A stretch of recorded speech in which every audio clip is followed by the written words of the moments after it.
एक राजा था।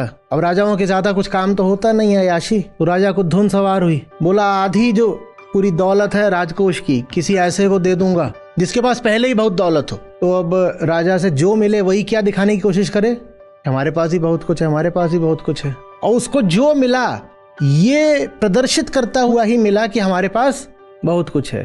राजा ने कहा ये ऐसी बात बन नहीं रही है, यहाँ तो हर आदमी बस दिखावा कर रहा है कि उसके पास बहुत कुछ है। तो राजा निकल रहा था, एक बैठा हुआ था वहां पे अपना साधु फकीर नंगधड़ंग पेड़ के नीचे बैठा हुआ है। पेड़ से आम गिरे हुए हैं, बहुत सारे आम गिरे हुए हैं। वो आमों को देख रहा है, फिर उसने एक आम उठा लिया, उसको भी देख रहा है और हंस रहा है।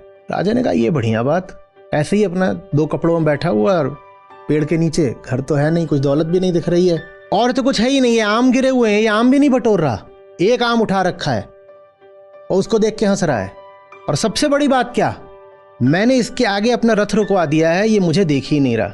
जबकि पिछले 6 महीने से मैं राज्य भर में घूम रहा हूं और हर आदमी मुझे देखते ही क्या करता है, पहली बात महाराज महाराज प्रणाम शत शत नमन, और दूसरी बात क्या दिखाता है, यार मेरे पास ही बहुत कुछ है, क्या पता थोड़ा बहुत ही महाराज की दौलत का हमें दान कर दें।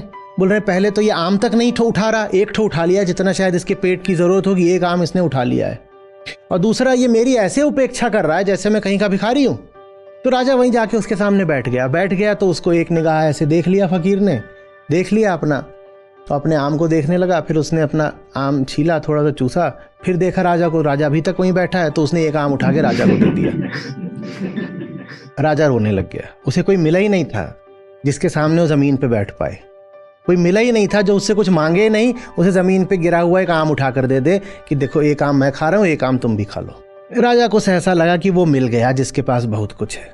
तो राजा ने कहा कि मेरी इतनी दौलत है और मैं आपको अर्पित करना चाहता हूँ। तो हंसने लग गया, बोले आप हंस रहे हैं मैं समझ रहा हूँ, आपको ज़रूरत नहीं है तो आप किसी और को दे दीजिएगा, आप जिसको भी देंगे आप ठीक ही देंगे, आप समझदार आदमी हैं।